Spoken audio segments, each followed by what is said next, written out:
पंजाब में आम आदमी पार्टी ने आखिरकार सीएम चेहरे का औपचारिक ऐलान कर दिया। पार्टी के संयोजक अरविंद केजरीवाल मोहाली पहुंचे। भगवंत मान के नाम का उन्होंने ऐलान किया। केजरीवाल ने बताया कि पब्लिक वोटिंग से इसका फैसला हुआ है। आम आदमी पार्टी ने सीएम कैंडिडेट चुनने के लिए मोबाइल नंबर जारी करके जनता की राय मांगी थी। केजरीवाल ने भगवंत मान के नाम का ऐलान करते हुए दावा किया कि मान को 93.3% वोट मिले।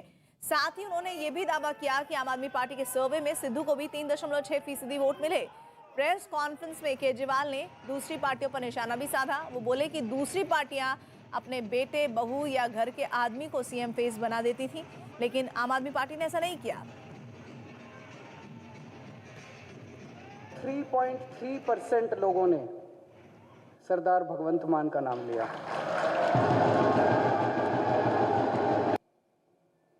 पंजाब के अगले सीएम और आम आदमी पार्टी का सीएम चेहरा औपचारिक रूप से सरदार भगवंत मान को डिक्लेयर करते हुए मुझे नाम का ऐलान होते ही भगवंत मान भावुक हो गए। उन्होंने स्टेज पर भांगड़ा भी किया। भगवंत मान इस समय पंजाब में आम आदमी पार्टी के सबसे बड़े नेता हैं। पेशे से कॉमेडियन भगवंत मान जट सिख समुदाय से आते हैं। पंजाब की राजनीति में जट सिख समुदाय 19% है। हालांकि ये पंजाब का सबसे बड़ा वोट बैंक नहीं है, लेकिन पंजाब की राजनीति में ये समुदाय ही सबसे ताकतवर माना जाता है। आज आम आदमी पार्टी ने ऐलान किया भगवंत मान का, क्योंकि पिछली बार आम आदमी पार्टी पहली बार चुनावी अखाड़े में उतरी थी, लेकिन बिना सीएम पद के उम्मीदवार के घोषित किए। इस बार भगवंत जी आपको घोषित किया गया है। पार्टी ने, अरविंद केजरीवाल ने आखिर भगवंत मान में क्या वो सबसे बड़ी खूबी देखी कि आप पे दाव लगाया? देखिए, मैं 2014 से पार्टी में हूँ, वफादार सिपाही हूँ। मैंने कभी काम को छोटा बड़ा नहीं आंका कि जी मैं तो एमपी हूँ, मैं ये काम क्यों करूँ। जब पार्टी ने कोई जिम्मेदारी दी मैं नहीं करूँगा।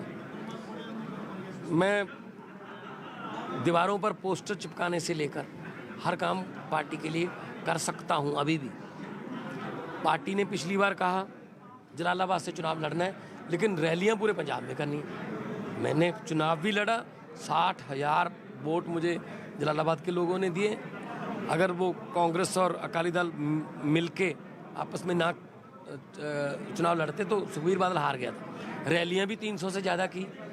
तो पार्लियामेंट में पार्टी की जिम्मेदारी और पंजाब की जिम्मेदारी दोनों निभा रहा हूँ। सबसे ज़्यादा वोकल एमपी जो हैं, आप तो देखते रहते हैं, वहाँ मिलते रहते हैं, तो उनमें मेरा नाम आता है।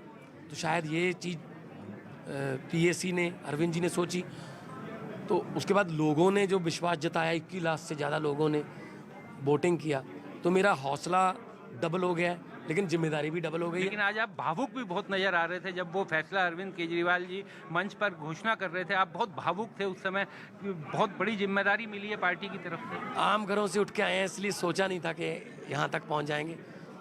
ये आम आदमी पार्टी है जो ऐसा कर सकती है। दूसरी पार्टियों में तो भाई भतीजावाद, ये वो कोटे ही नहीं ख़त्म होते, ये उसका कोटा उसका कोटा।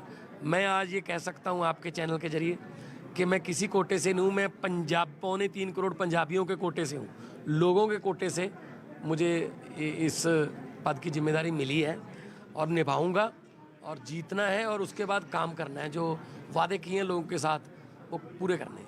पिछली बार आप जलालाबाद से लड़े थे, इस बार भी आपको चुनाव तो लड़ना पड़ेगा, क्योंकि अगर सीएम पद का उम्मीदवार बनाया है, पार्टी ने चेहरा बनाया है, तो सीट भी आपके लिए कोई देखी होगी पार्टी ने? 1-2 दिन में कर देंगे। 1-2 दिन में सीट भी अनाउंस कर देंगे, विधानसभा लड़ेंगे।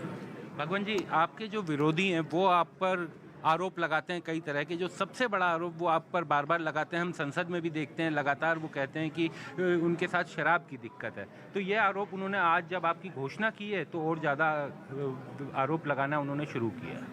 करते रहें, वो निकालते रहें नुक्स, बेसलेस बातें करते हैं। 2 बार मैं एमपी जीता और संसद में सबसे ज़्यादा, चाहे 10 बज जाए रात के, क्योंकि मेरी बारी लेट आती है।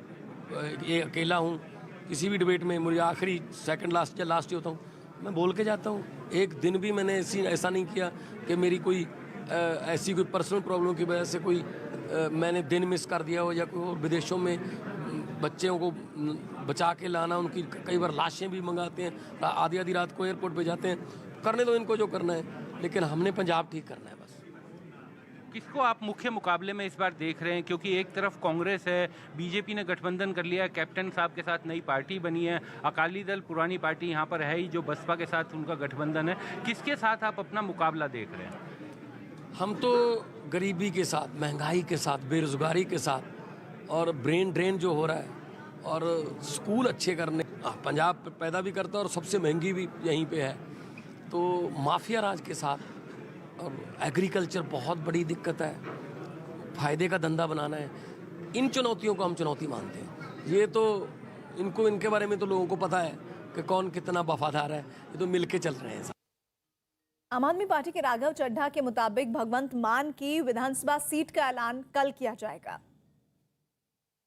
आप दूल्हे के साथ बारात लेकर सामने आ गए हैं। बिल्कुल, हमने पहले दिन कहा था कि आम आदमी पार्टी 2022 के इलेक्शन में अपने सीएम चेहरे के नाम को ऐलान करके इलेक्शन लड़ेगी और मुझे बड़ी खुशी है कि सतौज पिंड के एक आम घर के आम आदमी पार्टी ने एक सतौज पिंड के आम घर के व्यक्ति को अपना उम्मीदवार बनाया है और ये उम्मीदवार सिर्फ आम आदमी पार्टी ने नहीं, पंजाब के 3 करोड़ लोगों ने बनाया है। उनकी मोहर से, उनकी रायशुमारी से आज मान साहब को इतनी बड़ी जिम्मेदारी दी गई है। मैं मुख्यमंत्री अरविंद केजरीवाल जी का, आम आदमी पार्टी का बहुत बहुत शुक्रिया अदा करता हूं। पिछली बार आप लोग पहली बार चुनावी अखाड़े में उतरे थे, आप लोगों ने नाम का ऐलान मुख्यमंत्री का नहीं किया था, बाद में आप लोगों ने चर्चा भी की जिसमें आप लोगों को शायद ये लगा कि अगर नाम की घोषणा करते तो ज़्यादा फायदा होता।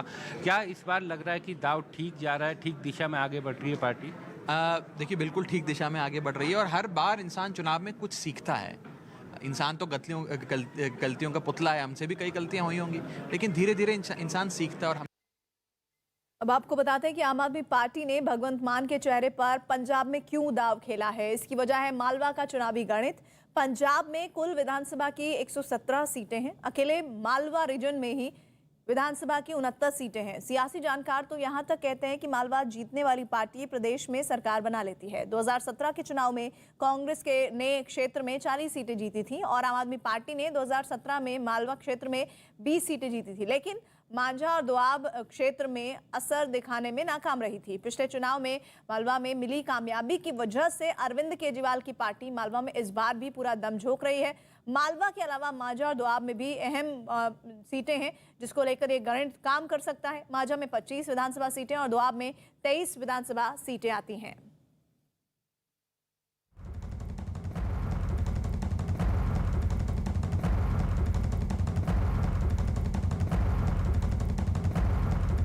इस वक्त की बड़ी खबर आ रही है, कैराना की फास्ट ट्रैक कोर्ट ने कैराना के एसपी प्रत्याशी नाहिद हसन की जमानत याचिका को खारिज किया है। गैंगस्टर की कार्रवाई में शनिवार को नाहिद हसन को गिरफ्तार कर भेजा गया था जेल और कैराना में fast track court Nahid Hasan की जमानत याचिका पर सुनवाई हुई और कोर्ट के अंदर चली आधे घंटे तक सुनवाई और उसके बाद ये अहम फैसला, अहम जानकारी सामने आ रही है। कलेक्ट्रेट में नामांकन के लिए जाते हुए किया गया था गिरफ्तार। नाहिद हसन की जमानत याचिका को खारिज किया गया है। कैराना से एसपी उम्मीदवार हैं नाहिद हसन और इस मामले में महत्वपूर्ण खबर यह कि नाहिद हसन की जमानत याचिका खारिज कर दी गई है।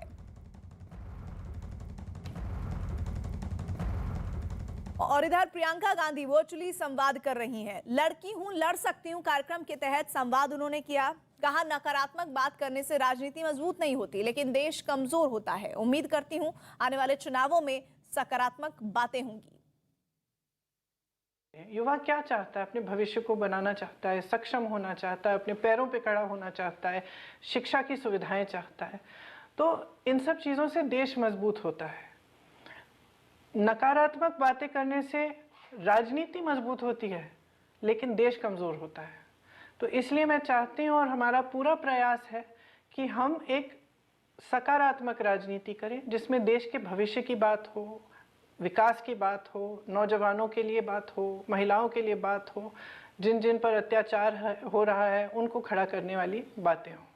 और अब बात वाराणसी की। प्रधानमंत्री नरेंद्र मोदी विधानसभा चुनाव की घोषणा के बाद आज पहली बार अपने संसदीय क्षेत्र वाराणसी से बीजेपी कार्यकर्ताओं के साथ वर्चुअल माध्यम से जुड़े। नमो ऐप के जरिए कार्यकर्ताओं से पीएम ने बात की। नमस्ते जी। नमस्कार। कौन बोल रहे हैं? आशुतोष शर्मा, बूथ अध्यक्ष बागेश्वरी मंडल से उत्तरी विधानसभा। वाह वाह वाह। जरा आशुतोष मुझे खुशी हुई आपसे बात करने का मौका मिला। जरा अपना परिचय बता दीजिए। जी, माननीय प्रधानमंत्री जी को मेरा प्रणाम। मैं आशुतोष शर्मा, मैं उत्तरी विधानसभा से हूँ, बागेश्वरी मंडल का बुद्धदेश हूँ। अच्छा आशुतोष जी, कैसे है? आपके तो नाम में ही महादेव है। ए बार कितना ठंड पड़ल हुए बनारस में? प्रधानमंत्री जी, मैं बिल्कुल ठीक हूँ। ठंड में 3-4 दिन से बहुत ज्यादा हो गई है। हम लोगों ने सोचा था कि अब खिचड़ी के बाद ठंड कम हो जाएगी, पर इस बार तो ठंड बढ़ गई है। देखिए, ठंडक तो रहेगी और अब तो मौसम भी बदलता रहता है, लेकिन ये बताइए चुनाव की गर्मी कैसी है? चुनाव गर्मी तो है, लेकिन एक जोड़ी सब पे भारी, मोदी जी योगी जी की जोड़ी। और जैसे ही आपका नाम आता है, गरीब हो या मध्यम वर्ग जय जयकार करने लगता है। बनारस के लिए जितना आपने किया उतना तो पिछले 2-2.5 साल में नहीं हुआ। कल हमको एक बुजुर्ग मिले थे जो कह रहे थे उन्होंने अपने जीवन में अच्छे सरकार देखी है, लेकिन ऐसी सरकार नहीं आई जिसने बनारस का इतना ध्यान रखा हो। हम तो मानते हैं कि हम सभी महादेव की बड़ी कृपा रही है कि आप बनारस आए और हम सबके सांसद बने। महादेव जी की कृपा रही कि मुझे बनारस के साथ जुड़ने का सौभाग्य मिला। मुझे बनारस में जन्म लेने का सौभाग्य तो नहीं मिला, लेकिन जीवन का कुछ समय बनारस के साथ जुड़ने का मौका मिला। ये मेरा सौभाग्य, और बनारस वालों ने जो प्यार दिया है, जो आशीर्वाद दिए हैं, वो तो बिल्कुल अभूतपूर्व है। अच्छा आशुतोष जी, ये तो आप सब लोगों का स्नेह है। अच्छा ये बताइए, पहले जब भी बनारस की बात होती थी तो जाम लग जाना, ट्रैफिक की समस्या, ऐसा ही सुनते रहते थे। फिर मैं कुछ कोशिश भी कर रहा था। अब क्या स्थिति है? अब जाम की शिकायत आती है, नहीं आती है, क्या आता है? प्रधानमंत्री जी, पहली बार काशी में इतनी अच्छी सड़कें दिखाई दे रही हैं। रिंग रोड का काम हुआ है, बातुल वाली सड़क भी बहुत अच्छी बनी है। पहले तो काशी में जाम की वजह से हम लोग अपने घर से 1-2 घंटे पहले निकलते थे।